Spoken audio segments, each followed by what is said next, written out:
കൊടും ഭീകരനും ജെയ്ഷെ മുഹമ്മദ് തലവനുമായ മസൂദ് അസറിന് പാക് ദുരിതാശ്വാസ ഫണ്ടിൽ നിന്നും 14 കോടി രൂപ അനുവദിക്കും.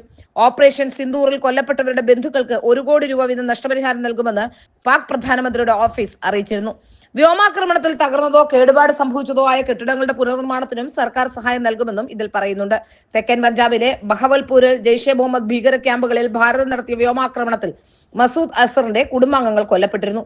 അസറിന്റെ സഹോദരൻ, മൂത്ത സഹോദരിയും ഭർത്താവും, അനന്തരവനും ഭാര്യയും ഇവരുടെ മക്കളടക്കം 14 പേരാണ് കൊല്ലപ്പെട്ടത്.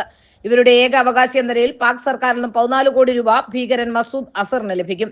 2001 പാർലമെന്റ് ആക്രമണം, 2016 പഠാൻകോട്ട് ആക്രമണം എന്നിവയ്ക്ക് നേതൃത്വം നൽകിയ മസൂദ് അസറിനെ ഐക്യരാഷ്ട്രസഭ ആഗോള ഭീകരനായി പ്രഖ്യാപിച്ചിരുന്നു. നിലവിൽ പാക് ചാര സംഘടനയായ IS സംരക്ഷണയിൽ കഴിയുകയാണ് ഇയാൾ. ഭാരതത്തിന്റെ തിരിച്ചടിയിൽ പാകിസ്ഥാനിലുണ്ടായ നാശനഷ്ടങ്ങളുടെ വ്യക്തമായ ചിത്രങ്ങൾ പുറത്തുവിട്ടിരിക്കുകയാണ് ഇപ്പോൾ ഒരു മലയാളി കമ്പനി. തിരുവനന്തപുരം സ്വദേശി ക്രിസ് നായർ നേതൃത്വം നൽകുന്ന ബാംഗ്ലൂരുവിലെ കവാ സ്പേസ് ആണ് ചിത്രങ്ങൾ പുറത്തുവിട്ടിരിക്കുന്നത്. പ്രതിരോധ വിദഗ്ധർ ഉൾപ്പെടെ അധികം പേരും ആശ്രയിച്ചതും ഈ കവാ സ്പേസിന്റെ ചിത്രങ്ങളാണ്. പാകിസ്ഥാനിലെ പ്രതിരോധ മേഖലകളിൽ ഭാരതം വരുത്തിയ നാശനഷ്ടങ്ങൾ അവർ നിഷേധിച്ചപ്പോൾ ഇത് ഉപഗ്രഹ ചിത്രങ്ങളിലൂടെ ലോകത്തിന് മുന്നിൽ എത്തിക്കുന്നതിൽ നിർണായക പങ്കുവച്ചത് കവാ സ്പേസ് എന്ന സ്റ്റാർട്ടപ്പ് കമ്പനിയാണ്.